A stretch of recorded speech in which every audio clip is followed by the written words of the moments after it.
In the program News Analysis, now we bring you an interview with Professor Ashutosh Sharma, Secretary, Department of Science and Technology. The interviewer is Ratnadeep Banerjee, journalist.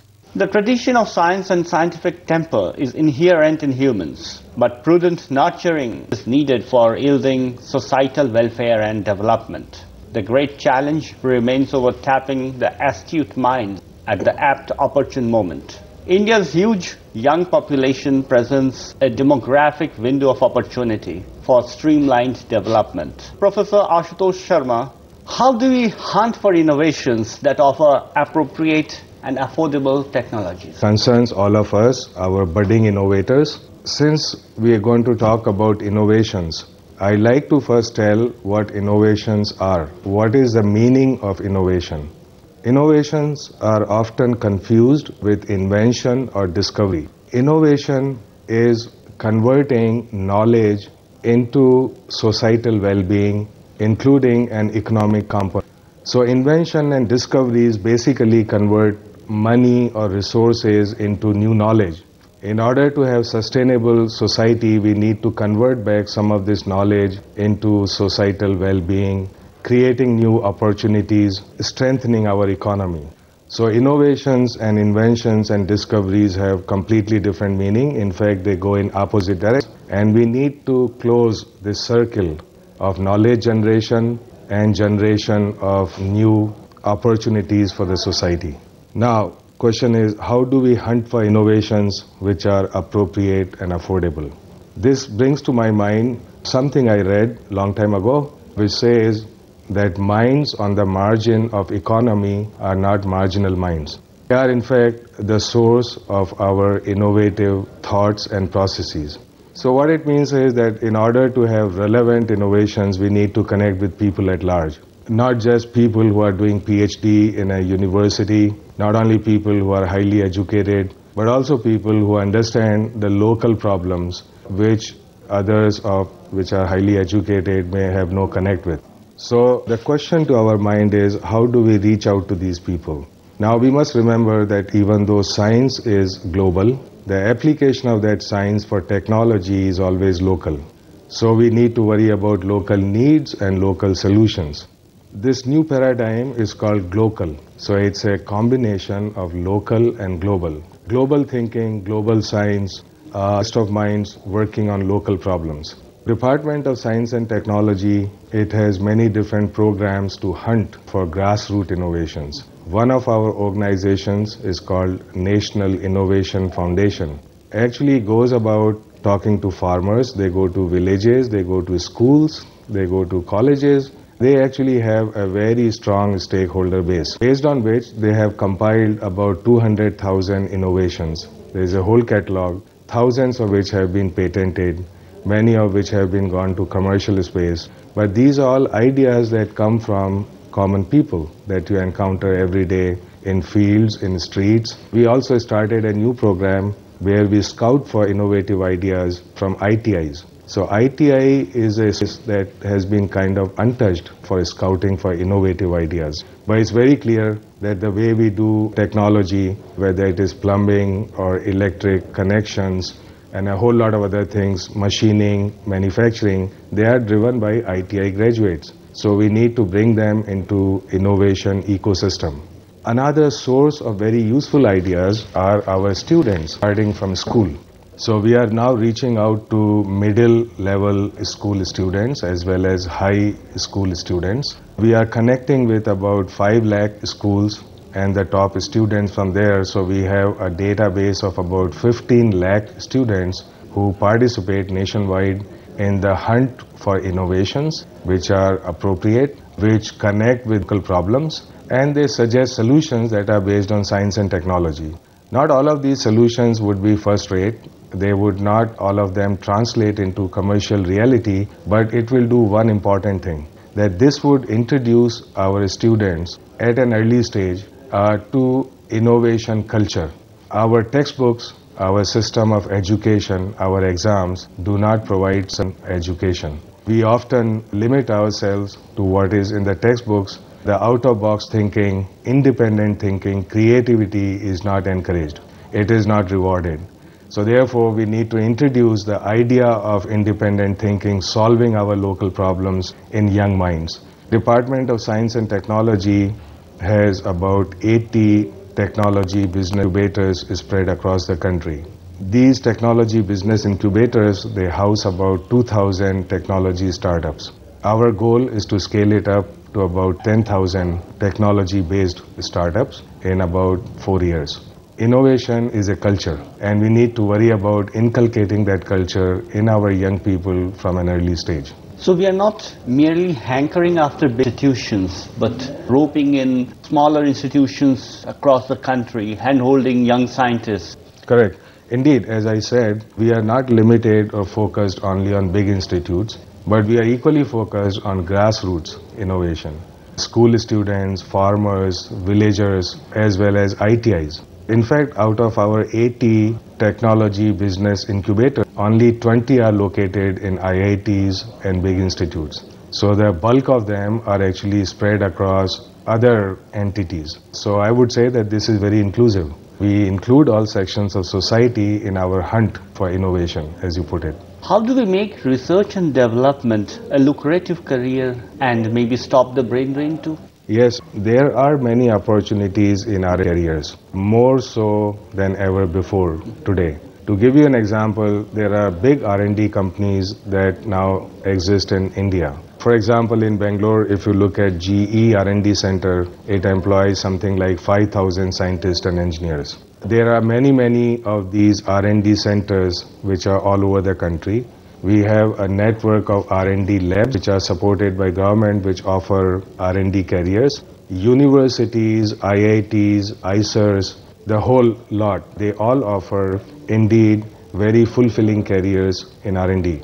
So there is no lack of opportunities. In fact, the need of the hour is to sensitize people about R&D careers and the excitements that they offer. So we need to motivate our young to start taking joy in creativity, which is in contrast to China. So many R&D organizations relocate to China, or many global organizations, they go to other countries rather than come to India. And the only reason for that is the lack of personnel who are trained in R&D. The government is doing everything possible, so we have large number of PhD fellows.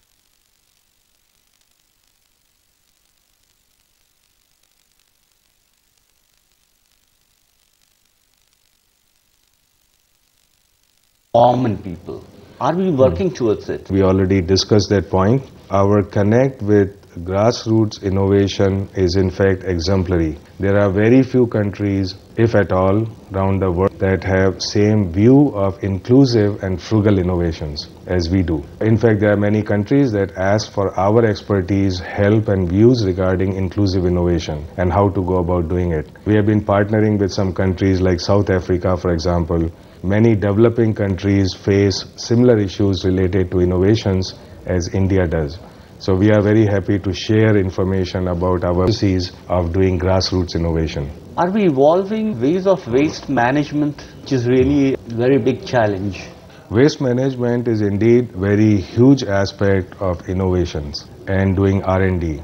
As you know, with Swachh Bharat, our national leadership is fully committed to it. It's an integral part of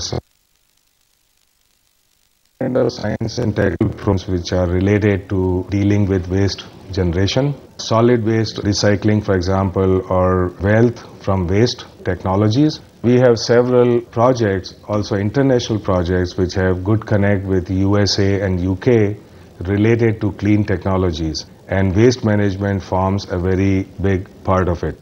How efficiently have we been handling intellectual rights? Intellectual property rights are very important. In fact, for startups, they constitute a very valuable resource based on which we can judge the success of a startup.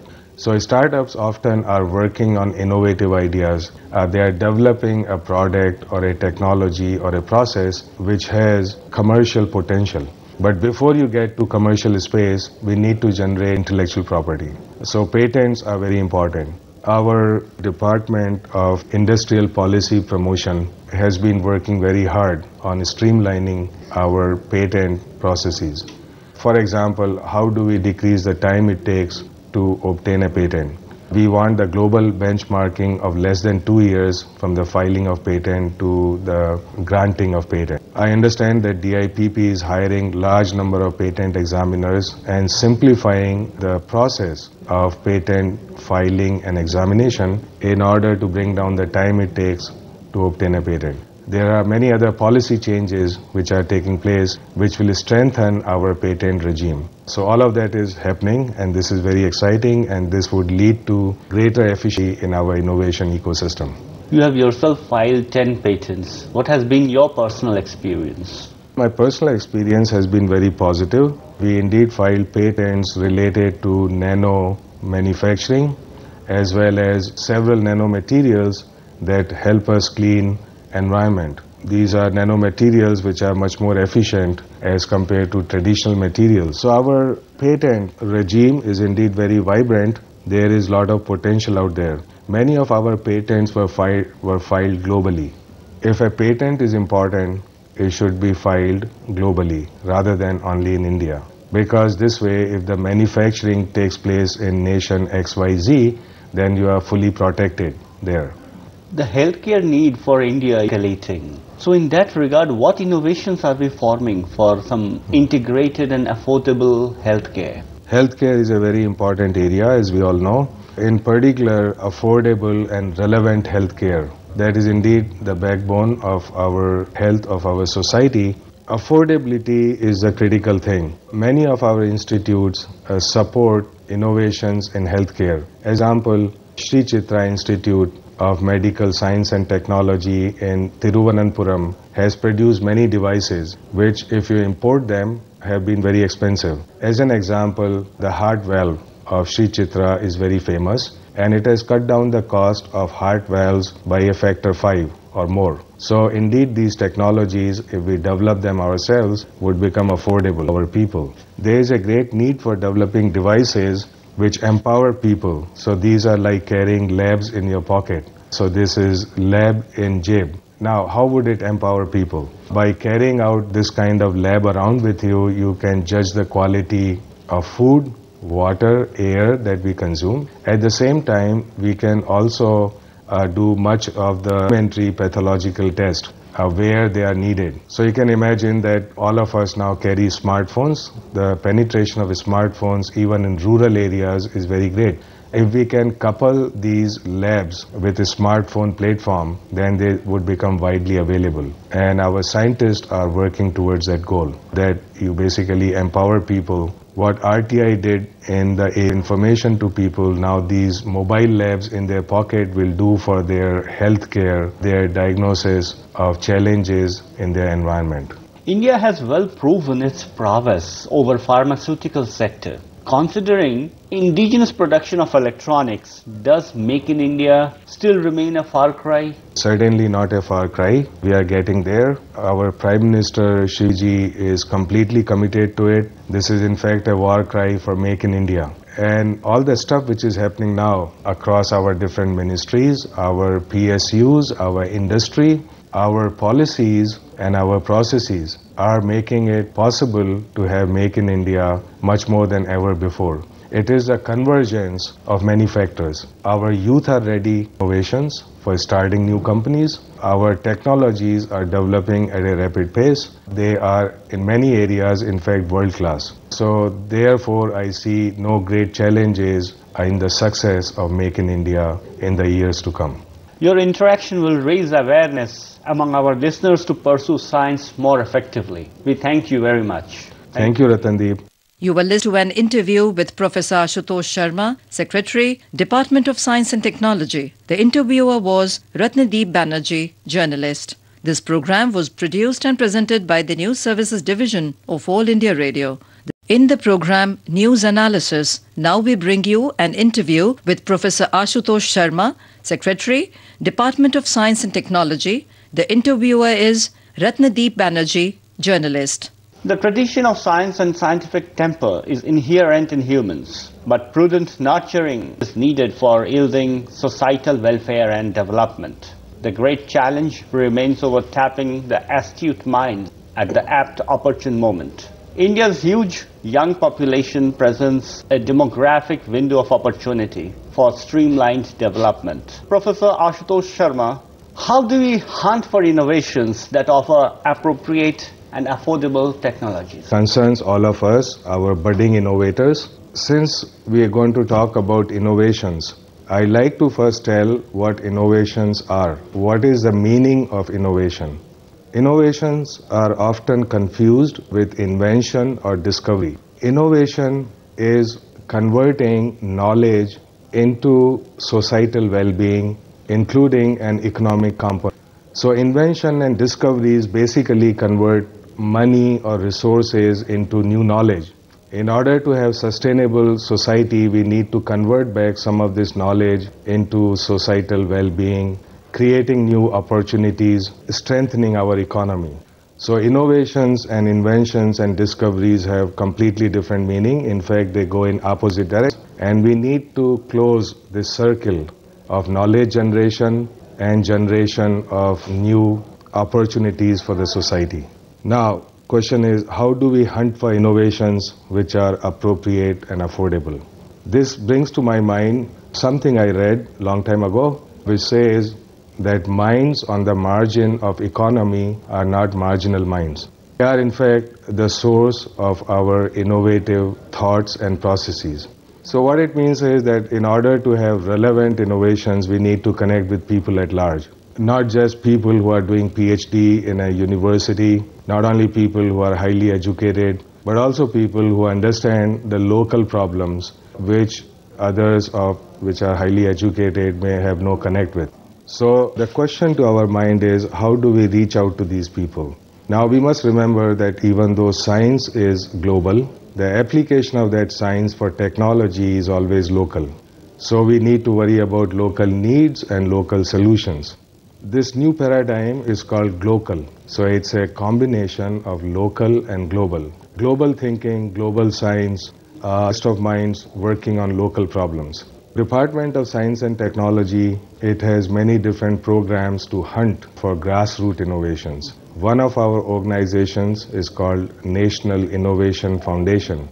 Actually goes about talking to farmers. They go to villages, they go to schools, they go to colleges. They actually have a very strong stakeholder base, based on which they have compiled about 200,000 innovations. There is a whole catalog, thousands of which have been patented, many of which have been gone to commercial space. But these are all ideas that come from common people that you encounter every day in fields, in streets. We also started a new program where we scout for innovative ideas from ITIs. So ITI is a system that has been kind of untouched for scouting for innovative ideas. But it's very clear that the way we do technology, whether it is plumbing or electric connections, and a whole lot of other things, machining, manufacturing, they are driven by ITI graduates. So we need to bring them into innovation ecosystem. Another source of very useful ideas are our students starting from school. So we are now reaching out to middle level school students as well as high school students. We are connecting with about 5 lakh schools and the top students from there. So we have a database of about 15 lakh students who participate nationwide in the hunt for innovations which are appropriate, which connect with local problems, and they suggest solutions that are based on science and technology. Not all of these solutions would be first rate. They would not all of them translate into commercial reality, but it will do one important thing, that this would introduce our students at an early stage to innovation culture. Our textbooks, our system of education, our exams do not provide some education. We often limit ourselves to what is in the textbooks. The out-of-box thinking, independent thinking, creativity is not encouraged. It is not rewarded. So therefore, we need to introduce the idea of independent thinking, solving our local problems in young minds. Department of Science and Technology has about 80 technology business incubators spread across the country. These technology business incubators, they house about 2,000 technology startups. Our goal is to scale it up to about 10,000 technology-based startups in about 4 years. Innovation is a culture, and we need to worry about inculcating that culture in our young people from an early stage. So we are not merely hankering after big institutions, but roping in smaller institutions across the country, hand-holding young scientists. Correct. Indeed, as I said, we are not limited or focused only on big institutes, but we are equally focused on grassroots innovation.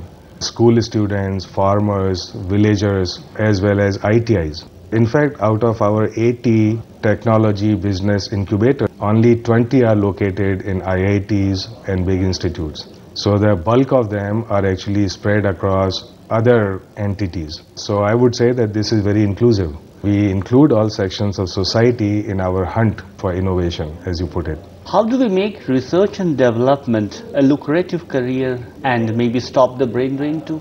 Yes, there are many opportunities in our areas, more so than ever before today. To give you an example, there are big R&D companies that now exist in India. For example, in Bangalore, if you look at GE R&D Center, it employs something like 5,000 scientists and engineers. There are many of these R&D centers which are all over the country.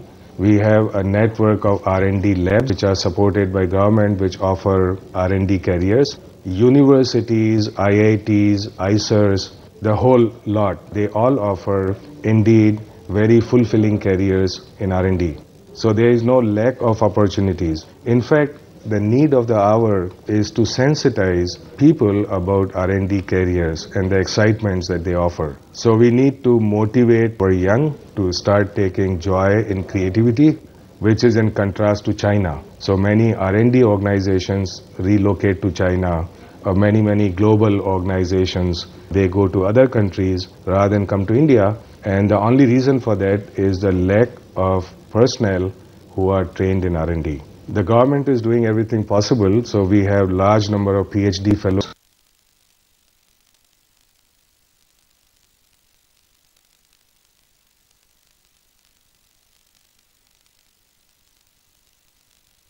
Common people. Are we working towards it? We already discussed that point. Our connect with grassroots innovation is in fact exemplary. There are very few countries, if at all, around the world that have same view of inclusive and frugal innovations as we do. In fact, there are many countries that ask for our expertise, help and views regarding inclusive innovation and how to go about doing it. We have been partnering with some countries like South Africa, for example.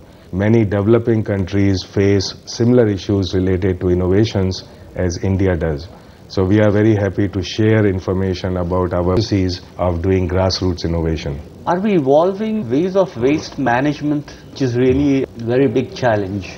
Waste management is indeed very huge aspect of innovations and doing R&D. As you know, with Swachh Bharat, our national leadership is fully committed to it. It's an integral part of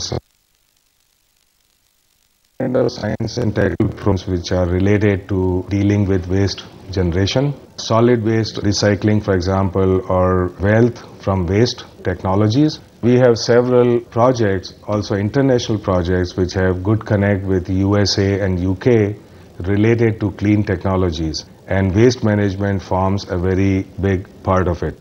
How efficiently have we been handling intellectual rights? Intellectual property rights are very important. In fact, for startups, they constitute a very valuable resource based on which we can judge the success of a startup. So startups often are working on innovative ideas. They are developing a product or a technology or a process which has commercial potential. But before you get to commercial space, we need to generate intellectual property. So patents are very important. Our Department of Industrial Policy Promotion has been working very hard on streamlining our patent processes.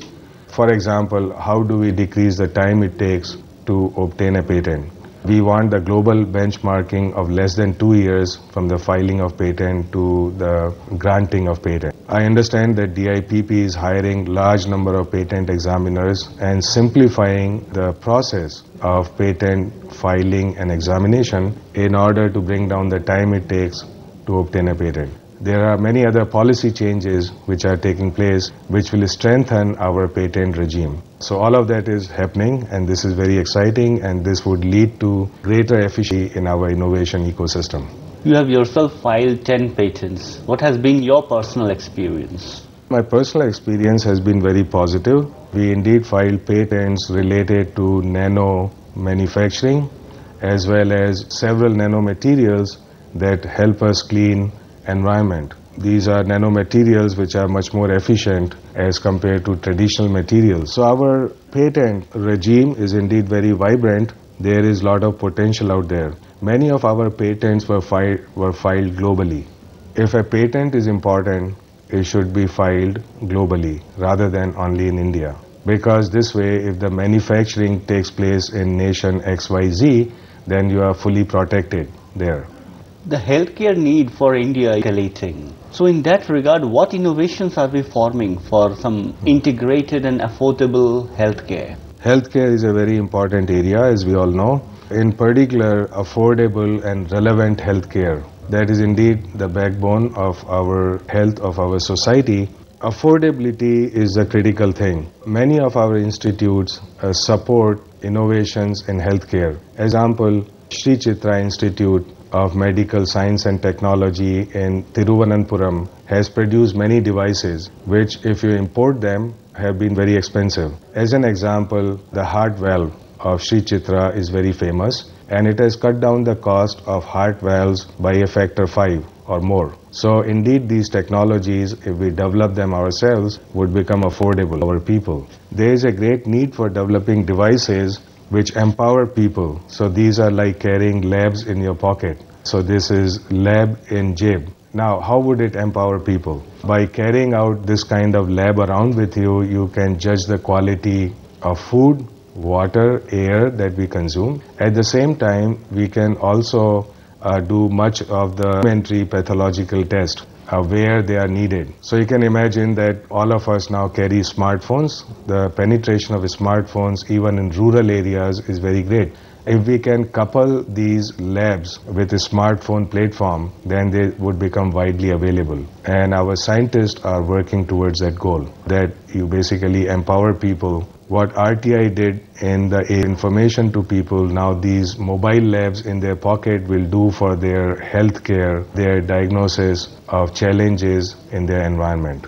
India has well proven its prowess over pharmaceutical sector. Considering indigenous production of electronics, does Make in India still remain a far cry? Certainly not a far cry. We are getting there. Our Prime Minister Shiji is completely committed to it. This is in fact a war cry for Make in India. And all the stuff which is happening now across our different ministries, our PSUs, our industry, our policies and our processes are making it possible to have Make in India much more than ever before. It is a convergence of many factors. Our youth are ready for innovations, for starting new companies. Our technologies are developing at a rapid pace. They are in many areas, in fact, world class. So therefore, I see no great challenges in the success of Make in India in the years to come. Your interaction will raise awareness among our listeners to pursue science more effectively. We thank you very much. Thank you, Ratandeep. You were listening to an interview with Professor Ashutosh Sharma, Secretary, Department of Science and Technology. The interviewer was Ratnadeep Banerjee, journalist. This program was produced and presented by the News Services Division of All India Radio. In the program News Analysis, now we bring you an interview with Professor Ashutosh Sharma, Secretary, Department of Science and Technology. The interviewer is Ratnadeep Banerjee, journalist. The tradition of science and scientific temper is inherent in humans,